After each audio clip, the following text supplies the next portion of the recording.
السلام علیکم ورحمۃ اللہ وبرکاتہ، نحمدہ ونصلی علی رسولہ الکریم، اما بعد فاعوذ باللہ من الشیطان الرجیم، بسم اللہ الرحمن الرحیم، رب اشرح لی صدری ویسر لی امری واحلل عقدۃ من لسانی یفقہوا قولی۔ ان اللہ وملائکتہ یصلون علی النبی یا ایہا الذین آمنوا صلوا علیہ وسلموا تسلیما۔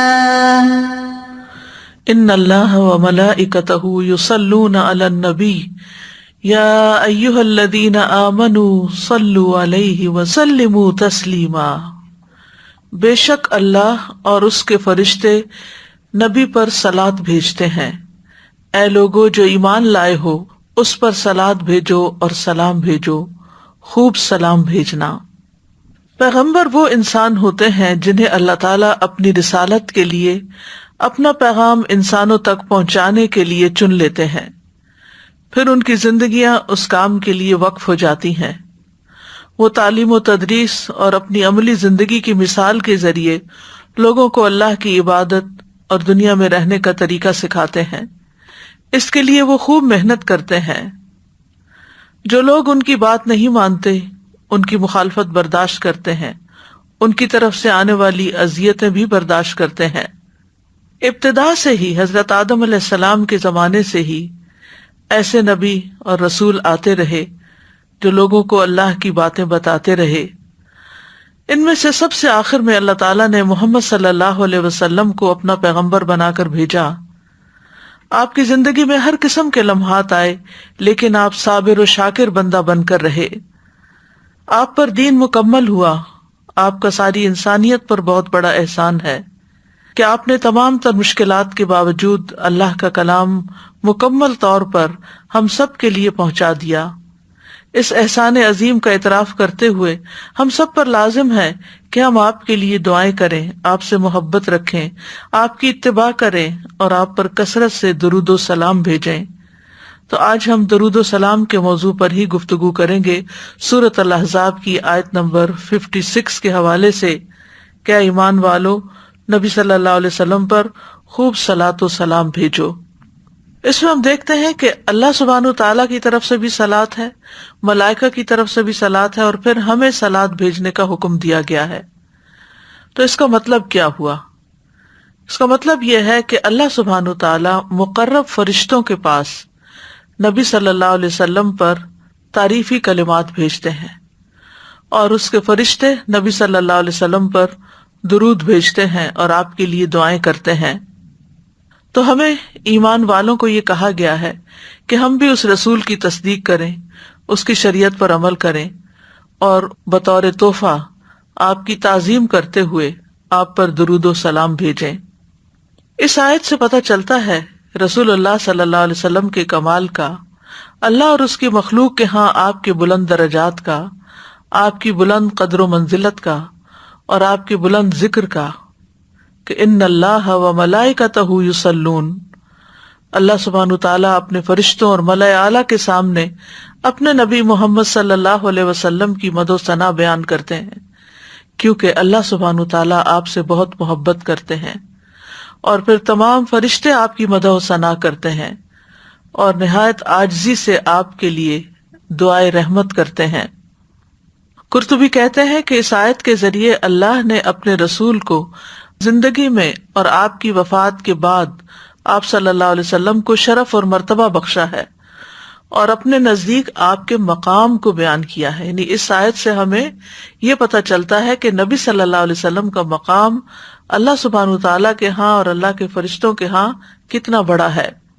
اللہ سبحانہ تعالیٰ نے نبی صلی اللہ علیہ وسلم کو ہمارے لیے بلکہ تمام جہان والوں کے لیے رحمت بنا کر بھیجا ہے، اور جو اللہ کی توحید کا اقرار کرنے والے آپ پر ایمان لائیں ان کے لیے نجات کا ذریعہ بنا کر بھیجا ہے، متقین کا امام بنا کر، اور تمام مخلوقات کے لیے حجت بنا کر، اور حشر میں شفاعت کرنے والا بنا کر بھیجا ہے۔ اللہ سبحانہ تعالیٰ نے آپ کو رسولوں کے سلسلے کے منقطع ہونے کے بعد بھیجا فترۃ الرسل کے بعد بھیجا، پس اللہ نے ان کے ذریعے سب سے زیادہ سیدھے اور سب سے زیادہ واضح راستے کی طرف ہم سب کی رہنمائی کی۔ بندوں پر آپ کی اطاعت اور تعظیم، ان کی حفاظت، ان کے حقوق کی بجا آوری اور ان پر درود و سلام بھیجنے کو واجب قرار دیا۔ بعض علماء کہتے ہیں کہ آپ صلی اللہ علیہ وسلم کی خصوصیات میں سے یہ ہیں کہ قرآن میں اور کسی دوسری کتاب میں آپ کے علاوہ کسی دوسرے نبی پر سلام نہیں بھیجا گیا، پس یہ وہ خصوصیت ہے آپ کی جس کے ساتھ اللہ نے باقی انبیاء کے علاوہ صرف آپ کو خاص کیا ہے۔ اسی طرح ابن عاشور کہتے ہیں کہ ازواج النبی کے بارے میں احکامات کے بعد یہ آیت آئی ہے، یعنی سورۃ الاحزاب میں، تو اس میں رسول اللہ صلی اللہ علیہ وسلم کی ثنا اور آپ کے مقام کی خبر دی جا رہی ہے، اور یہ کہ ان احکامات کا آپ کے مقام و مرتبہ کے مطابق اجرا ہے، یعنی نبی صلی اللہ علیہ وسلم کا جتنا بڑا مقام اور مرتبہ ہے اسی اعتبار سے آپ سے متعلق جو احکامات ہیں ان کو سنجیدگی سے لینا چاہیے۔ تو یہاں پر لفظ صلاۃ استعمال ہوا ہے، قاموس میں صلاۃ دعا، رحمت، استغفار اور اچھی تعریف کے لیے استعمال ہوتا ہے، جو اللہ سبحانہ وتعالیٰ کی طرف سے رسول اللہ صلی اللہ علیہ وسلم کے لیے ہے۔ اور عبادت میں رکوع سجود پر مشتمل جو نماز ہے اس کے لیے بھی لفظ صلاۃ استعمال ہوتا ہے۔ تو اللہ سبحانہ وتعالیٰ کی صلاۃ سے مراد کیا ہے کہ اللہ تعالیٰ اپنے نبی محمد صلی اللہ علیہ وسلم کی تعریف کرتے ہیں، اور اللہ کی تعریف صرف تعریف نہیں بلکہ اللہ تعالیٰ کی رحمت اور اللہ تعالیٰ کی رضامندی بھی ہے کہ اللہ تعالیٰ آپ سے راضی ہیں۔ اور فرشتوں کے درود بھیجنے سے مراد یہ ہے کہ وہ آپ کے لیے دعائیں مانگتے ہیں، اور یہ بھی کہا گیا ہے کہ یہ بھی ممکن ہے کہ وہ اللہ کے ساتھ مل کر نبی صلی اللہ علیہ وسلم کی تعریف کرتے ہیں، یعنی جس طرح اللہ تعالیٰ تعریف فرشتوں کے سامنے کرتے ہیں تو فرشتے بھی آپ صلی اللہ علیہ وسلم کی تعریف کرتے ہیں اور آپ کے حق میں دعائیں مانگتے ہیں تاکہ آپ سب سے اونچے اور بلند درجات پالیں۔ ابو عالیہ کہتے ہیں کہ معزز فرشتوں کا صلاۃ بھیجنا ان کا دعا کرنا ہے۔ ابن عباس کہتے ہیں کہ یصلون کا مطلب ہے وہ برکت کی دعا کرتے ہیں، اور ایک قول یہ بھی ہے کہ اللہ تعالیٰ کی طرف سے صلاۃ رحمت ہے اور فرشتوں کی طرف سے صلاۃ استغفار کرنا ہے۔ اور پھر امت کو بھی حکم دیا گیا کہ وہ بھی صلاۃ بھیجیں، تو امت کا دعا کرنا اور حکم کی تعظیم کرنا مانا ہے، یعنی آپ پر صلاۃ بھیجنا، آپ کے لیے دعا کرنا اور آپ کے حکم کی عزت کرنا۔ آپ پر اوپر اور نیچے کے جہانوں میں تعریف کا جمع ہونا اس آیت میں شامل ہو گیا ہے۔ اوپر کے جہانوں سے اللہ اور اس کے فرشتے مراد ہیں، اور نیچے کے جہانوں سے تمام آپ کے ماننے والے، آپ پر ایمان لانے والے ہیں، یعنی آسمان والے بھی اور زمین والے بھی سبھی آپ پر صلاۃ و سلام بھیجتے ہیں۔ اور جس پر دونوں جہانوں کی طرف سے صلاۃ شامل ہو جائے پھر اس کی تعریف اور اس کے مقام اور اس کے مرتبے کا کیا کہنا۔ تو ہمیں تمام اہل ایمان کو، اولین و آخرین جو ہیں، سب کو یہ حکم دیا گیا ہے یا ایھا الذین آمنوا کہہ کے، کیونکہ جب یا ایھا الذین آمنوا کہہ کے پکارا جاتا ہے تو اس میں کوئی اہم کام بتایا جاتا ہے، اور اس میں صرف پکارا ہی نہیں جاتا بلکہ اس حکم پر عمل کرنے کی دعوت دی جاتی ہے۔ یہی وجہ ہے کہ ابن مسعود کہتے ہیں رضی اللہ عنہ کہ جب اللہ تعالیٰ یا ایھا الذین آمنوا فرمائے تو اپنے کان لگا دیں، پوری توجہ کریں اس بات کی طرف، کان لگا کر سنیں، یا تو وہ کوئی بھلائی کی بات ہوگی جس کا حکم دیا جا رہا ہوگا، یا کوئی شر ہوگا جس سے منع کیا جا رہا ہوگا۔ اور ایمان کی صفت کو بیان کرنا، یعنی یا ایھا الذین آمنوا ایمان کی نسبت سے پکارنا، ایک حکم پر آمادہ کرنے کے ساتھ ساتھ اس بات کی بھی دلیل ہے کہ یہ حکم ایمان کے تقاضوں میں سے ہے، یعنی اگر آپ ایمان لائے ہیں تو پھر آپ کو یہ بات ماننی ہوگی، اور اللہ تعالیٰ کی نافرمانی کرنا ایمان میں نقص اور کمی کا باعث ہوتا ہے، اور جب ایمان کی کمی ہوتی ہے تو پھر اطاعت بھی کم ہونے لگتی ہے۔ تو یا ایھا الذین آمنوا صلوا علیہ، یعنی اے ایمان والو آپ کے لیے رحمت کی دعائیں کریں، آپ کی تعظیم کریں، آپ کے درجات کی بلندی کی دعائیں کریں۔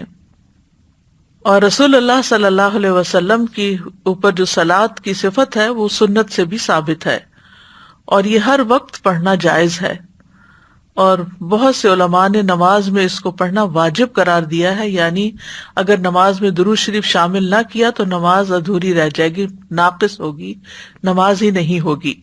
ابن قیم رحمہ اللہ کہتے ہیں نبی صلی اللہ علیہ وسلم پر اللہ کے صلاۃ بھیجنے سے مراد اللہ تعالیٰ کا آپ کی تعریف کرنا ہے، آپ کی دیکھ بھال کرنا ہے، آپ کے شرف کو ظاہر کرنا ہے، اور آپ کی فضیلت اور حرمت کو ظاہر کرنا ہے کہ آپ کی بہت عزت ہے، اللہ کے ہاں بہت بڑا مقام ہے۔ اور ہمارا آپ پر صلاۃ بھیجنا یہ ہے کہ ہم اللہ سے دعا کرتے ہیں، مطالبہ کرتے ہیں کہ اے اللہ ہمارے نبی کی اور بھی زیادہ تعریف کر۔ سبحان اللہ، کتنا خوبصورت معنی ابن قیم نے بتایا ہے کہ اللہ تعالیٰ تعریف کرتے ہیں تو ہم کیا دعا کرتے ہیں کہ اللہ تعالیٰ اور تعریف کرے ہمارے پیغمبر کی، اور اللہ تعالیٰ آپ کی فضیلت اور شرف کو ظاہر کرے اور آپ کی تکریم اور اپنی قربت کا اظہار کرے۔ تو بہرحال اس سے مراد خاص درود کے جو کلمات ہیں وہ پڑھنے کی طرف اشارہ ہے، کیونکہ جب یہ آیت نازل ہوئی تو صحابہ نے آپ سے سوال کیا، یعنی کیفیت الصلاۃ کے بارے میں، تو آپ نے صلاۃ کا صیغہ سکھا دیا کہ کس طرح پھر درود پڑھنا ہے، کہ اللہم صلی علی محمد وعلی ازواجہ وذریتہ، اور دیگر جو درود ابراہیمی ہے۔ تو کئی ایک صیغے ہیں، صیغے سے مراد کئی ایک ورژنز ہیں جن میں صلاۃ کا طریقہ بتایا گیا ہے کہ کس طرح صلاۃ بھیجو، یعنی صرف کہہ کے نہیں چھوڑ دیا گیا بلکہ طریقہ بھی سکھایا گیا کہ کس طریقے پر صلاۃ بھیجی جائے۔ وسلموا تسلیما، اور آپ کو خوب خوب سلام بھی بھیجیں، سلام کا تحفہ دیں، یعنی جیسے ہم نماز میں کہتے ہیں السلام علیک ایھا النبی ورحمۃ اللہ وبرکاتہ۔ تو السلام کا لفظ جو ہے مصدر ہے عربی زبان میں، اور اس کا معنی ہوتا ہے کمیوں، نقائص اور آفات سے پاک ہونا، اور تسلیم کا معنی بھی سلام ہے، وسلموا تسلیما، یعنی تسلیم کا معنی بھی سلام ہی ہے، وہ اس کا مصدر ہو گیا۔ اور مراد یہ ہے کہ آپ ہر طرح کی تکلیفوں اور آفتوں سے محفوظ رہیں اور نقائص سے پاک رہیں۔ اور جب ہم کہتے ہیں اللہم سلم علی محمد، تو اس کا مطلب یہ ہے اے اللہ محمد صلی اللہ علیہ وسلم کے لیے آپ کی دعوت میں اور آپ کی امت میں اور آپ کی ذکر میں ہر نقص سے سلامتی لکھ لے، یعنی آپ کو سلامت رکھ کس کس چیز میں، آپ کی دعوت میں، یعنی جو آپ نے دین کی دعوت دی، اور آپ کی امت کو بھی سلامت رکھ، اور آپ کے ذکر کو سلامت رکھ، ہر قسم کے نقص سے سلامتی عطا کر۔ تو یوں جب سے آپ صلی اللہ علیہ وسلم نبی بنے ہیں اور جب سے یہ درود کا حکم آیا ہے، جب سے آپ پر درود بھیجا جا رہا ہے اور یہ دعائیں مستقل ہوتی چلی جا رہی ہیں، تو گزرتے دنوں کے ساتھ ساتھ آپ کے مرتبے اور شرف میں بھی اضافہ ہوتا چلا جا رہا ہے، اور آپ کی امت کی تعداد میں بھی اضافہ ہوتا چلا جا رہا ہے، اور آپ کا ذکر خیر ہر جگہ بلند ہو رہا ہے۔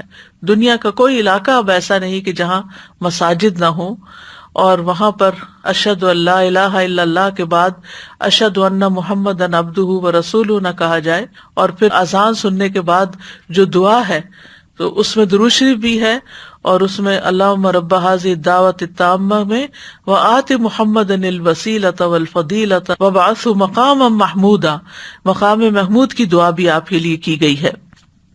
تو نبی صلی اللہ علیہ وسلم کے لیے سلامتی کی دعائیں کرنا ہم سب کے لیے لازم قرار پایا، کہ آپ کے جسم کی سلامتی، آپ کے دین کی سلامتی، آخرت کے دن کی سلامتی۔ اور پھر یہ کہ السلام کا لفظ جو ہے یہ اللہ کے اسماء حسنی میں سے بھی ہے، یعنی اللہ تعالیٰ سلامتی دینے والا ہے۔ السلام علی النبی کا مطلب ہے آپ کے لیے ہر آنے والی آفت سے آپ کو سلامتی عطا ہو، نہ صرف یہ کہ دنیا میں بلکہ قیامت کے دن کی ہولناکیوں سے بھی، پلسرات وغیرہ سے بھی، یعنی ہر جگہ آپ سلامت ہو۔ پھر اسی طرح آپ کی شریعت سلامت رہے، آپ کی سنت کی حفاظت ہو، اور بیکار اور ایسے لوگ جو نبی صلی اللہ علیہ وسلم کی عزت نہیں کرتے، ان کے ہاتھوں شریعت اور سنت کی بے حرمتی سے بھی بچنے کی دعا ہے ایک طرح سے۔ تو بہرحال یہ صلاۃ و سلام جو ہے اس کو ہم اردو میں درود پڑھنا کہتے ہیں، یعنی عام جو مفہوم ہے اس کا وہ درود پڑھنا ہے۔ تو اللہ اور اس کے فرشتے آپ پر درود بھیجتے ہیں، جیسے سورۃ الاحزاب کی آیت نمبر 43 میں بھی آتا ہے هو الذی یصلی علیکم وملائکتہ لیخرجکم من الظلمات الی النور وَكَانَ بِالْمُؤْمِنِينَ رَحِيمًا، وہی ہے جو تم پر صلات بھیجتا ہے اور اس کے فرشتے، تاکہ وہ تمہیں اندھیروں سے روشنی کی طرف نکال لائے، اور وہ ایمان والوں پر ہمیشہ سے نہایت مہربان ہے۔ اور نبی صلی اللہ علیہ وسلم پر درود بھیجنا اللہ کے حکم کی تعمیل ہے، یعنی جب ہمیں کہا گیا یا ایھا الذین آمنو، تو پھر ہم اپنے کان لگا کر سنتے ہیں اور پھر یہ درود شریف پڑھتے بھی ہیں۔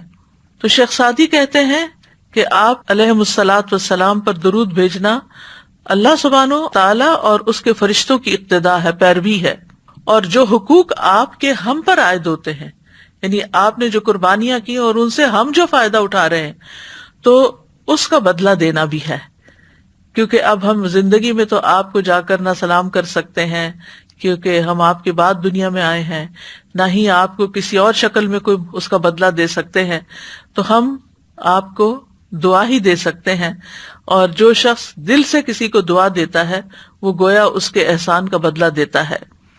اور پھر اس کے ساتھ ساتھ صرف یہ نہیں کہ دعا ہے اور احسان کا کوئی بدلہ چکا رہے ہیں، بلکہ یہ پڑھنا ہمارے اپنے ہی لیے فائدہ مند ہے، کیونکہ درود پڑھنے سے نیکیاں بڑھ جاتی ہیں اور گناہوں کا کفارہ ہو جاتا ہے۔ درود پڑھنا جو ہے ایمان کی علامت ہے، کیونکہ نبی صلی اللہ علیہ وسلم نے فرمایا تم میں سے کوئی شخص مومن نہیں ہو سکتا جب تک میں اس کے نزدیک اس کے والد، اس کی اولاد اور تمام لوگوں سے زیادہ محبوب نہ ہو جاؤں۔ تو گویا جب ہم آپ پر درود بھیجتے ہیں تو وہ ہماری محبت کا اظہار بھی ہوتا ہے، یعنی محبت کے تقاضوں میں سے ایک تقاضا کیا ہے کہ ہم آپ پر درود بھیجیں، اور نیک اور تقرب والے اعمال میں سے بھی ہے۔ پھر اسی طرح نبی صلی اللہ علیہ وسلم پر درود بھیجنا آپ کی عزت کرنے کی علامات میں سے بھی ہے، یعنی جہاں ہم آپ سے محبت کرتے ہیں اس محبت کو درود کے ذریعے ظاہر کرتے ہیں۔ اسی طرح قرآن مجید میں جو ہمیں حکم ملا ہے کہ ہم آپ کی عزت کریں، تو یہ عزت کی علامت بھی ہے۔ اللہ تعالیٰ فرماتے ہیں لِتُؤْمِنُوا بِاللَّهِ وَرَسُولِهِ وَتُعَزِّرُوهُ وَتُوَقِّرُوهُ وَتُسَبِّحُوهُ بُكْرَةً وَأَصِيلًا، تاکہ تم اللہ اور اس کے رسول پر ایمان لاؤ، اس کی مدد کرو، اس کی تعظیم کرو، اور دن کے شروع اور آخر میں اس کی تسبیح کرو، یعنی اللہ سبحانہ تعالیٰ کی تسبیح کرو۔ توقیر کا لفظ جو ہے یہ ایک بہت جامع لفظ ہے، جس میں سکینت، اطمینان، تعظیم اور اکرام پایا جاتا ہے، اور رسول اللہ صلی اللہ علیہ وسلم کو اشرف قرار دینے اور آپ کی تکریم کرنے سے یہ توقیر مکمل ہوتی ہے۔ اس لیے آپ صلی اللہ علیہ وسلم پر درود بھیجنا آپ کی تعظیم اور آپ کے شرف کو تسلیم کرنے کی علامتوں میں سے ہے کہ ہم آپ کو واقعی اپنا بہت معزز مانتے ہیں۔ پھر یہ ہے کہ ایک بار درود بھیجنے پر 10 رحمتیں نازل ہوتی ہیں۔ نبی صلی اللہ علیہ وسلم نے فرمایا جو شخص ایک بار مجھ پر درود بھیجے گا اللہ اس پر 10 رحمتیں نازل کرے گا۔ ایک اور حدیث کے مطابق 10 گناہ معاف ہوتے ہیں اور 10 درجے بلند ہوتے ہیں۔ رسول اللہ صلی اللہ علیہ وسلم نے فرمایا جو شخص مجھ پر ایک مرتبہ درود بھیجے گا تو اللہ تعالیٰ اس پر 10 مرتبہ رحمتیں نازل کرے گا، اور ہم سب رحمت کے کتنے محتاج ہیں۔ اگر اللہ کی رحمت آ جائے تو ہماری ساری مشکلیں آسان ہو جائیں، ہمارے سارے کام بن جائیں۔ اور پھر فرمایا اور اس کے 10 گناہ معاف ہوں گے اور اس کے 10 درجات بلند ہوں گے۔ اللہ تعالیٰ کی رحمت کے فوری حصول کا ذریعہ ہے۔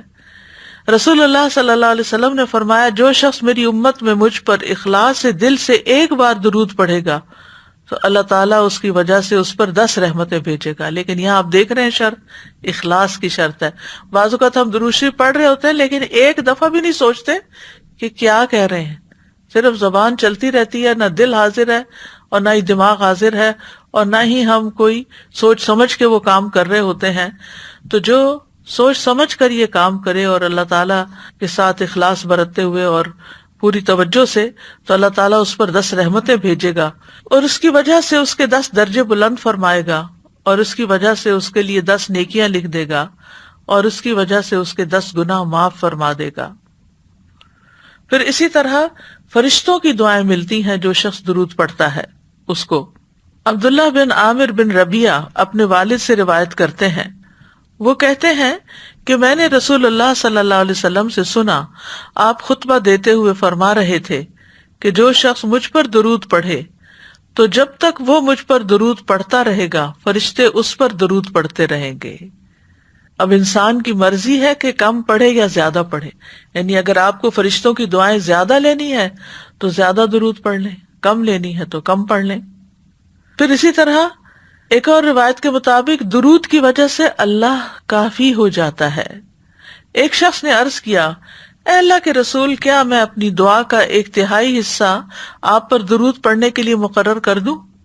آپ نے فرمایا ہاں اگر تم چاہو۔ اس نے عرض کیا 2/3 کر دوں؟ آپ نے فرمایا ہاں اگر تم چاہو۔ اس نے کہا اگر میں ساری دعا درود کے لیے مقرر کر دوں؟ تو رسول اللہ صلی اللہ علیہ وسلم نے فرمایا پھر تو اللہ تمہارے دنیا اور آخرت کے غم اور فکر کے لیے تمہیں کافی ہو جائے گا، پھر تو سارے مسئلے ہی آسان ہو جائیں گے۔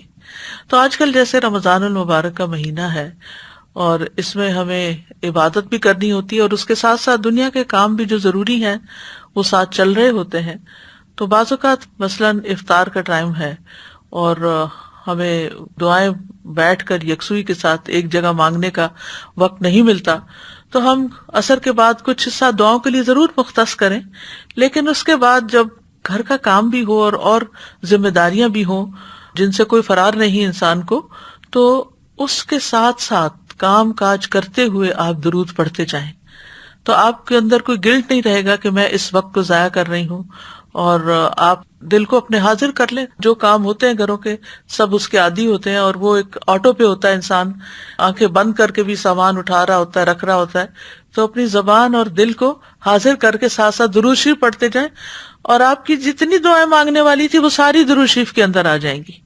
تو پھر انسان کے لیے ایک آسان راستہ بھی ہے اور ایک بہت ہی انلائٹننگ اور انرچ کرنے والا روحانی طور پر انسان کو، کہ کوئی پھر کمی محسوس نہیں ہوتی کہ ہم نے وقت ضائع کیا ہے۔ اسی طرح دیگر کام بھی جو آپ صرف ہاتھوں سے کر رہے ہوتے ہیں، زبان سے نہیں کر رہے ہوتے، اس وقت بھی آپ ساتھ ساتھ درود شریف پڑھ سکتے ہیں۔ اور بیچ میں اگر کوئی خاص دعا بھی یاد آئے تو 2 دفعہ درود کے بیچ میں ایک دعا اپنے لیے کر لیں زبانی، پھر درود شریف پڑھنا شروع کریں۔ پھر دل میں آپ دیکھیے کہ ہمارا دل تو کسی وقت خیالات سے خالی رہتا ہی نہیں، تو ان خیالات میں بعض اوقات کوئی پریشانی ہوتی ہے، وہ پریشانی ایک بار نہیں بار بار وہی چیز دماغ میں آتی چلی جاتی ہے اور انسان پریشان رہتا ہے۔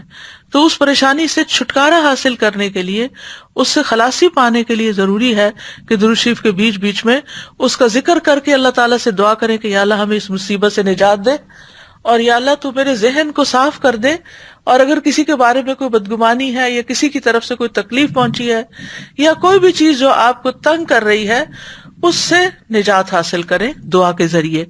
کیونکہ بہت دفعہ ایسا ہوتا ہے کہ ہم لوگوں کو نہیں بدل سکتے، لوگوں کے رویوں میں تبدیلی نہیں لا سکتے، لیکن اگر ہمارا اپنا ہی دل اچھا ہو جائے تو لوگ جو کرتے ہیں کرتے رہیں۔ دنیا بھر میں کروڑوں بلینز ٹریلینز کی تعداد میں لوگ موجود ہیں جو معلوم نہیں کیا کچھ کر رہے ہیں، اور ہمیں ان سے کیا واسطہ۔ تو اسی طرح اگر ہماری جان پہچان کا کوئی شخص کوئی ایسی حرکت کر رہا ہے جو ہمیں اذیت دے رہی ہے، تو ہم اس کو بھی انہی میں شامل کر دیں کہ اور بھی لوگ اس طرح کی حرکتیں کر رہے ہیں، اگر یہ بھی کر رہے ہیں تو کرتے رہیں، لیکن ہم اس کے بارے میں پریشان نہ ہوں۔ تو پھر یہ ہے کہ برکتیں بھی ہوتی ہیں۔ جب کام کاج کے دوران آپ درود شریف پڑھ رہے ہوتے ہیں تو اس کام میں، آپ کے وقت میں، آپ کی صحت میں، طاقت میں بھی برکت پیدا ہو جاتی ہے۔ رسول اللہ صلی اللہ علیہ وسلم نے فرمایا مجھ پر درود بھیجا کرو، کیونکہ مجھ پر درود بھیجنا تمہارے لیے باعث برکت ہے، اور میرے لیے اللہ سے وسیلہ کا بھی سوال کیا کرو۔ وسیلہ جنت میں ایک مقام ہے جو صرف ایک شخص کو ملے گا، اور نبی صلی اللہ علیہ وسلم فرماتے ہیں مجھے امید ہے کہ وہ میں ہوں گا۔ تو امت کو آپ کے لیے وہ مقام مانگنا چاہیے۔ آت محمد الوسیلۃ، یہ وسیلہ وہی مقام ہے۔ پھر یہ ہے کہ ہم جو درود پڑھتے ہیں وہ نبی صلی اللہ علیہ وسلم تک پہنچتا بھی ہے۔ رسول اللہ صلی اللہ علیہ وسلم نے فرمایا جو شخص ایک بار مجھ پر درود بھیجے گا اللہ اس پر 10 رحمتیں نازل کرے گا، اس پر ایک فرشتہ مقرر ہے جو وہ مجھ تک پہنچاتا ہے، یعنی جتنا بھی درود ہوتا ہے وہاں تک پہنچ جاتا ہے کہ فلاں فلاں آپ کے لیے درود بھیج رہا ہے، کیونکہ درود پڑھنے والے کے نام کے ساتھ نبی صلی اللہ علیہ وسلم تک درود پہنچایا جاتا ہے۔ رسول اللہ صلی اللہ علیہ وسلم نے فرمایا مجھ پر کثرت سے درود بھیجا کرو، کیونکہ اللہ نے میری قبر کے پاس ایک فرشتہ مقرر کیا ہے جب میرا امتی مجھ پر درود بھیجتا ہے تو وہ فرشتہ مجھ سے کہتا ہے اے محمد فلاں بن فلان نے ابھی آپ پر درود بھیجا ہے. اور اس سے کوئی فرق نہیں پڑتا کیونکہ انبیاء کے معجزات بھی ہوتے ہیں. وہ چیزیں جو ہمیں عام زندگی میں مشکل لگ رہی ہوتی ہیں وہ عالم برزخ ایک اور یہ عالم ہے, اس میں وہ چیزیں کسی اور طرح سے ہوں گی. یعنی ٹائم اور اسپیس سے باہر نکل جاتے ہیں نا, تو پھر ان کو ٹائم اور اسپیس کے ساتھ نہیں ناپیں کہ اگر 1,00,000 لوگ پڑھ رہے تو کیا 1,00,000 کا نام بتائے گا. فرشتے کے لیے بتانا مشکل نہیں اور نبی صلی اللہ علیہ وسلم کے لیے جاننا مشکل نہیں. اور پھر یہ کہ ہر جگہ سے درود آپ پر پہنچایا جاتا ہے. حسن بن علی رضی اللہ عنہ سے روایت ہے کہ رسول اللہ صلی اللہ علیہ وسلم نے فرمایا تم کہیں بھی ہو, خشکی پر ہو, پہاڑوں پر ہو, سمندر میں ہو, کہیں بھی ہو, ہوائی جہاز میں بیٹھے ہو, کہیں بھی ہو تو مجھ پر درود بھیجو کیونکہ تمہارا درود مجھ تک پہنچ جاتا ہے. تو بعض لوگ یہ سمجھتے کہ شاید روضہ مبارک پر جا کر ہی جو درود ہم بھیجتے ہیں وہی پہنچتا ہے اور باقی نہیں. نہیں, وہ بھی پہنچتا ہے, اور اگر آپ کسی وجہ سے وہاں نہیں جا سکے تو دور سے بھی وہ پہنچ جائے گا. پھر درود کی وجہ سے انسان آپ کی شفاعت کا مستحق ہوتا ہے. رسول اللہ صلی اللہ علیہ وسلم نے فرمایا جو میرے اوپر درود بھیجتا ہے یا میرے لیے وسیلہ مانگتا ہے قیامت کے دن اس کے لیے میری شفاعت ثابت ہو جائے گی. پھر دعا میں درود پڑھنے کی اہمیت بھی ہے. آپ نے فرمایا وہ دعا روک دی جاتی ہے یہاں تک کہ محمد صلی اللہ علیہ وسلم پر درود پڑھا جائے. اسی لیے آپ دیکھیے کہ نماز کے اختتام پر جو ہم دعائیں پڑھتے ہیں رب اجعلنی یا اس کے علاوہ اور دعائیں, تو اس سے پہلے ہم نبی صلی اللہ علیہ وسلم پر یعنی صلاۃ و سلام بھیج چکے ہوتے ہیں, پھر آخر میں ہم دعا پڑھ رہے ہوتے ہیں. تو وہ وقت بھی بہت دعاؤں کی قبولیت کا ہے. تو زبانی جو بھی قرآنی اور مسنون دعائیں آپ پڑھنا چاہیں درود کے اختتام پر سلام سے پہلے آپ پڑھ لیں, کیونکہ سلام کے بعد تو پھر اذکار رہ جاتے ہیں. درود نہ پڑھنے والا بخیل قرار پایا. رسول اللہ صلی اللہ علیہ وسلم نے فرمایا بخیل وہ ہے جس کے سامنے میرا ذکر ہو اور وہ مجھ پر درود نہ بھیجے. درود نہ پڑھنا جنت کا راستہ کھونے کا باعث ہے. حسین بن علی رضی اللہ عنہما سے مروی ہے کہ رسول اللہ صلی اللہ علیہ وسلم نے فرمایا جس کے پاس میرا ذکر کیا گیا اور وہ مجھ پر درود بھیجنا بھول گیا وہ جنت کے راستے سے بھٹک گیا. یعنی یہ اتنا امپورٹنٹ ہے کہ جب ہم کسی سے سنیں درود تو ہم فوراً اپنے دل میں پڑھنا شروع کر دیں. پھر اسی طرح ایک روایت سے پتہ چلتا ہے درود نہ پڑھنے والے کے لیے دوری اور رسوائی ہے. مالک بن حویرث سے مروی ہے, وہ کہتے ہیں کہ رسول اللہ صلی اللہ علیہ وسلم ممبر پر چڑھے, جب پہلی سیڑھی پر چڑھے تو فرمایا آمین, پھر دوسری سیڑھی پر چڑھے تو فرمایا آمین, تیسری سیڑھی پر چڑھے تو فرمایا آمین. پھر فرمایا میرے پاس جبریل آئے تھے علیہ السلام اور فرمایا اے محمد جس نے رمضان کا مہینہ پایا پھر اس کی بخشش نہ ہو سکی تو اللہ اس کو اپنی رحمت سے دور کر دے. میں نے کہا آمین. فرمایا جس نے اپنے والدین میں سے دونوں یا ایک کو پایا اور آگ میں داخل ہو گیا تو اللہ اس کو اپنی رحمت سے دور کر دے. میں نے کہا آمین. فرمایا جس کے سامنے آپ کا ذکر آیا اور اس نے آپ پر درود نہیں بھیجا تو اللہ اس کو اپنی رحمت سے دور کر دے. کہیے آمین. میں نے کہا آمین. ایک روایت میں ہے کہ وہ شخص رسوا ہو جس کے سامنے آپ کا نام آیا اور اس نے آپ پر درود نہیں بھیجا. میں نے کہا آمین. تو صرف یہ کہ فائدہ ہی نہیں بلکہ نہ پڑھنے کے نقصان بھی ہیں, اور خاص طور پر ایسی جگہ پر جہاں آپ کا ذکر ہو رہا ہو اور پھر وہاں آپ پر درود نہ بھیجا جائے. درود پڑھنے کے دنیاوی فائدے بھی بہت سے ہیں جن میں سے ایک صحت ہے, کیونکہ رحمت آتی ہے نا, تو جو رحمت آتی ہے تو پھر تو مشکل سے مشکل مرحلے آسان ہو جاتے ہیں. ہو سکتا ہے آپ میں سے کچھ لوگ شیخ صالح المغامسی کا نام جانتے ہوں, بہت بڑے اسکالر ہیں, ان کا ویب سائٹ بھی ہے الراسخون فی العلم, قرآن کی تفسیر بھی انہوں نے کی ہے. بہت ایک لمبا عرصہ مسجد قباء کے امام رہے ہیں. وہ دل کی ایک بیماری میں مبتلا ہو گئے جس کی وجہ سے ان کو دل کا آپریشن کروانا پڑا. یہ 2012 کی بات ہے. دل کا آپریشن کروانے کے بعد ان کے لیے ایک عجیب و غریب واقعہ رونما ہوا. اس واقعے میں اللہ کی عظمت اور قدرت عیاں اور ظاہر تھی, وہ اللہ جس کے ہاتھ میں سب کچھ ہے. شیخ بیان کرتے ہیں کہ 24 گھنٹوں کے بعد جب وہ ہوش میں آئے, یعنی آپریشن کے بعد, تو جو نرس شیخ کی بیماری کے حالات کی نگرانی کر رہا تھا اس نے کہا کہ خون میں کوئی چیز ہے. اس نے جو کچھ دیکھا اس نے اسپیشلسٹ ڈاکٹر کو بتایا. پھر اس ڈاکٹر نے اپنے گرد 14 ڈاکٹر اور جمع کر لیے، یہاں تک کہ شیخ اس ساری کارروائی سے خوف زدہ ہو گئے، کیونکہ ان کے ارد گرد کے ڈاکٹروں کے چہرے اور ان کے اظہار خیال میں بہت واضح تبدیلی تھی، یعنی مطلب یہ تھا کہ اب یہ بچنے والی کنڈیشن نہیں۔ اور انہوں نے وہ طبی سامان جو اس وقت شیخ کو لگایا ہوا تھا اس کے بارے میں انہوں نے ایک دوسرے کو ایسے اشارے دیے جو اطمینان بخش نہیں تھے، یعنی یہ ہٹانے پڑیں گے تو اب ختم ہے۔ اور ڈاکٹروں کے جمع ہونے کے بعد ان کے پاس مشاورتی ڈاکٹر آدم لیرے آئے جو کہ اس آپریشن کے ذمہ دار تھے۔ انہوں نے بتایا کہ کچھ خون ہے جو دل کے آپریشن کے بعد دل پہ جم گیا ہے۔ انہوں نے شیخ کو بتایا، شیخ صالح کو، کہ دوبارہ آپریشن کرنا پڑے گا اور دل کو دوبارہ آپریشن کے لیے کھولنا پڑے گا، کیونکہ جو خون ان کے دل پر جمع ہو گیا ہے وہ خطرناک حالات کی طرف لے جا رہا ہے، یعنی وہ بچنے کی امید نہیں۔ اس بنا پر دل پر جمع ہونے والے خون کا مکمل اخراج ضروری ہے۔ یہ خبر سن کر ان کے ہوش اڑ گئے، وہ اشہد ان لا الہ الا اللہ اور وان محمد رسول اللہ پڑھ رہے تھے کہ جانے کا وقت قریب آ گیا۔ پھر انہوں نے آپریشن کے لیے اپنی رضامندی ظاہر کر دی تو ڈاکٹر نے ان سے لازمی طبی سامان کو ان سے الگ کر دیا جو اس وقت ان کو لگایا گیا تھا، اور ان کو لے کر دوبارہ آپریشن تھیٹر کی طرف جانے لگے۔ اس لمحے ان کا سامنا ایک لبنانی نرس نے کیا۔ وہ شیخ سے بہت متاثر تھی، یہ بہت مشہور آدمی ہے۔ اس نے دیکھا کہ شیخ پہلا آپریشن ختم ہونے کے بعد خوش نہیں تھے۔ نرس اس بات سے غمزدہ ہوئی کہ ایک ہی دن کے بعد شیخ کو دوبارہ آپریشن کی تکلیف برداشت کرنے کے لیے آپریشن تھیٹر کی طرف لے جایا جا رہا ہے۔ تو اسی وقت نرس نے کہا، یا صالح صلی علی النبی وربی یفرجھا، کہ اے صالح آپ نبی صلی اللہ علیہ وسلم پر درود بھیجیں، اللہ اس بیماری کو دور کر دے گا۔ تو شیخ صالح نے اسے جواب دیتے ہوئے کہا، اللہم صلی علی محمد وعلی آل محمد۔ اور شیخ اپنی اس روایت کو واقعہ خود یہ بیان کرتے ہیں اور قسم کھا کے کہتے ہیں کہ درود میں پڑھ رہا تھا کہ اچانک کوئی چیز تبدیل ہو گئی اور آپریشن کی کارروائی کے لیے استعمال کیے جانے والے اوزار تبدیل ہونے لگے، اور ڈاکٹر آدم کو ایک مرتبہ پھر بلایا گیا۔ جب انہوں نے الٹرا ساؤنڈ کی اسکرین دیکھی تو وہ حیران رہ گئے۔ شیخ صالح سمیت سب کو ایک اچانک ناگہانی صورتحال کا سامنا تھا۔ دل میں جمع ہونے والا یہ خون سارے کے سارا بہہ کے جاری ہو گیا۔ اس وقت شیخ اپنے اس واقعے کے اثر سے رونے لگے۔ تو یہ ہے کہ بعض اوقات انتہائی مشکل حالات میں، انتہائی تکلیف دہ حالات میں، جب انسان اپنے دل میں کوئی تکلیف محسوس کر رہا ہو یا اپنے کسی عزیز کی تکلیف کو دیکھ کر پریشان ہو رہا ہو، تو سچے دل سے دروشی پڑھیں تو انشاءاللہ آپ دیکھیں گے کہ اللہ سبحانہ وتعالیٰ اپنی رحمت فرما دے گا، کیونکہ ہمیں دنیا میں بھی اللہ کی رحمت چاہیے اور آخرت میں بھی اللہ کی رحمت چاہیے۔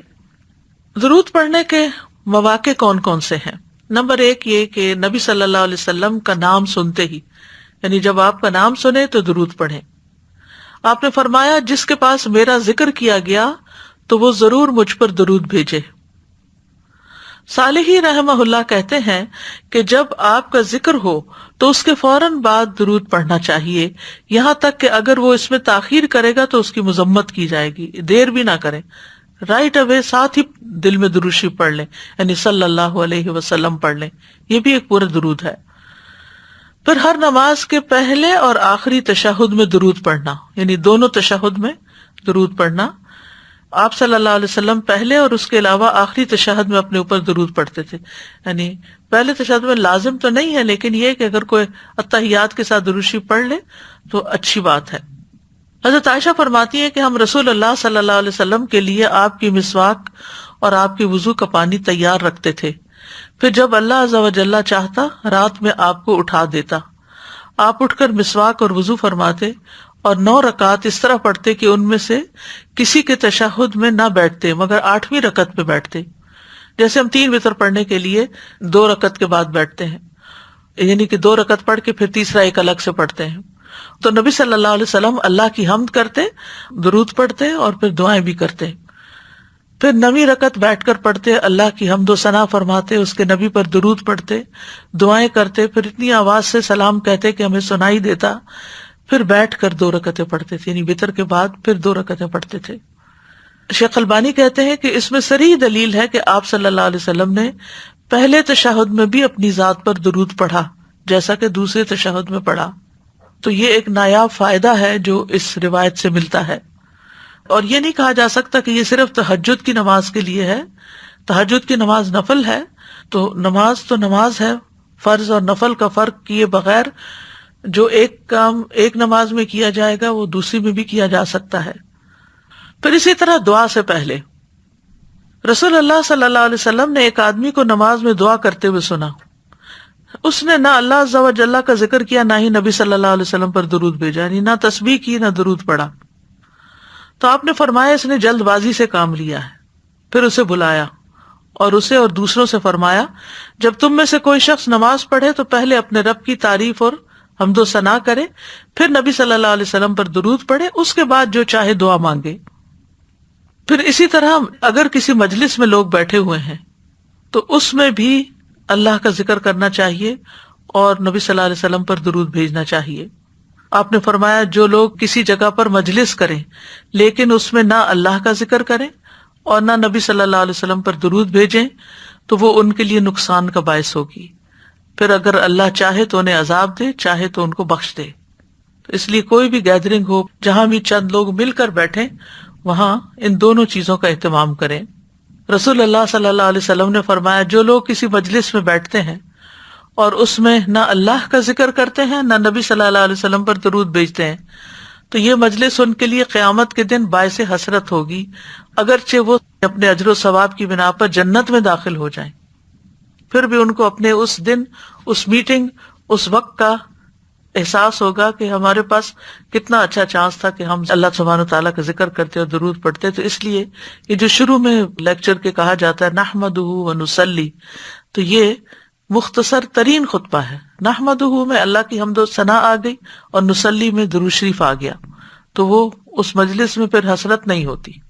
پھر اسی طرح مؤذن کی آواز سن کر، یعنی اذان سن کر، عبداللہ ابن عمرو بن العاص سے روایت ہے کہ انہوں نے نبی صلی اللہ علیہ وسلم کو فرماتے ہوئے سنا جب تم مؤذن کو سنو تو اسی طرح کہو جیسے وہ کہتا ہے، پھر مجھ پر درود بھیجو، کیونکہ جو مجھ پر ایک دفعہ درود بھیجتا ہے اللہ اس کے بدلے میں اس پر 10 رحمتیں نازل فرماتا ہے. تو چاہیے کہ ہم جتنا بھی درود پڑھ رہے ہیں اس کی کوانٹٹی میں اور اضافہ کر لیں، یعنی اپنی روٹین میں. اور اس روٹین میں یہ بھی شامل ہے کہ ہم اذان کے بعد لازم کر لیں اپنے اوپر. پھر مسجد میں داخل ہوتے وقت نبی صلی اللہ علیہ وسلم جب مسجد میں داخل ہوتے تو پہلے درود و سلام پڑھتے، پھر یہ دعا پڑھتے اللہم اغفر لی ذنوبی وافتح لی ابواب رحمتک. پھر صفا مروہ کی سعی کرتے وقت آپ نے فرمایا پھر 7 بار اللہ اکبر کہو، ہر 2 تکبیروں کے درمیان اللہ کی حمد و ثنا کرو اور نبی صلی اللہ علیہ وسلم پر درود بھیجو اور اپنے لیے بھی دعا مانگو، اور مروہ پہاڑی پر بھی ایسا ہی کرو. پھر جمعے کے دن اور رات کو آپ صلی اللہ علیہ وسلم نے فرمایا جمعہ کے دن اور رات کو کثرت سے مجھ پر درود پڑھا کرو، پس جو آدمی مجھ پر ایک دفعہ درود بھیجے گا اللہ اس پر 7 رحمتیں نازل کرے گا.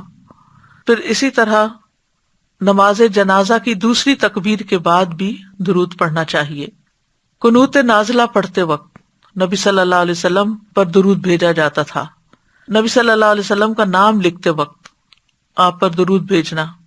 سفیان ثوری کہتے ہیں اگر حدیث کے پڑھنے والے کو کوئی اور فائدہ نہ بھی ہو تو اس کو یہ فائدہ ضرور حاصل ہوتا ہے کہ وہ رسول اللہ پر درود بھیجتا ہے، تو جب تک وہ حدیث کی کتاب پڑھتا رہتا ہے اس پر اللہ کی رحمت ہوتی رہتی ہے. بعض لوگ رموز اور اشاروں کے ذریعے سواد لکھ دیتے ہیں یا سواد لام عین لکھ دیتے ہیں یا پیس بی اپان ہم کو PBUH لکھ دیتے ہیں. تو ان چیزوں سے بچنا چاہیے. مختصر لکھنے والا کیا چاہتا ہے؟ کیا اپنا اجر مختصر کرنا چاہتا ہے یا یہ کہ اس کا اجر ختم ہو جائے؟ تھوڑی دیر لگتی ہے صلی اللہ علیہ وسلم لکھنے میں، تو پورا لکھنا چاہیے جہاں لکھنے کی ضرورت ہو. پھر درود پڑھنے کے لیے کوئی جگہ مخصوص نہیں ہے، جہاں بھی ہو درود پڑھ لیں، کیونکہ بعض لوگ مصلی پہ بیٹھ کر یہ گوشے میں بیٹھ کے درود پڑھتے ہیں یا خاص وقت میں پڑھتے ہیں، تو اس کے لیے ایسا نہیں ہے. پھر درود کے جو مختصر ترین الفاظ ہیں، یہ کلمات ہیں، وہ ہیں اللہم صلی علی محمد و علی آل محمد. اسی طرح سنن نبی داؤد میں آیا ہے اللہم صلی علی محمد النبی الامی و علی آل محمد. اسی طرح اللہم صلی وسلم و بارک علی محمد.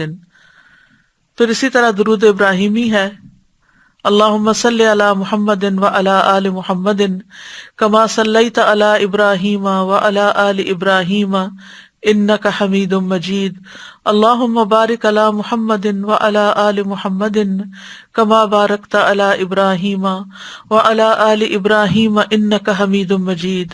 پھر اسی طرح مختصر درود ابراہیمی بھی ہے، اللہم صلی علی محمد وعلی آل محمد کما صلیت علی آل ابراہیم وبارک علی محمد وعلی آل محمد کما بارکت علی آل ابراہیم فی العالمین انک حمید مجید۔ اسی طرح درود کے اور بھی مختلف الفاظ ہیں جن میں آپ کی ازواج اور ذریت بھی شامل ہے۔ اللہم صلی علی محمد وازواجہ وذریتہ کما صلیت علی آل ابراہیم وبارک علی محمد وازواجہ وذریتہ کما بارکت علی ابراہیم انک حمید مجید۔ اسی طرح لوگوں نے کچھ درود خود سے بھی بنا لیے ہیں، لیکن بہتر یہی ہے کہ مسنون درود ہی پڑھا جائے۔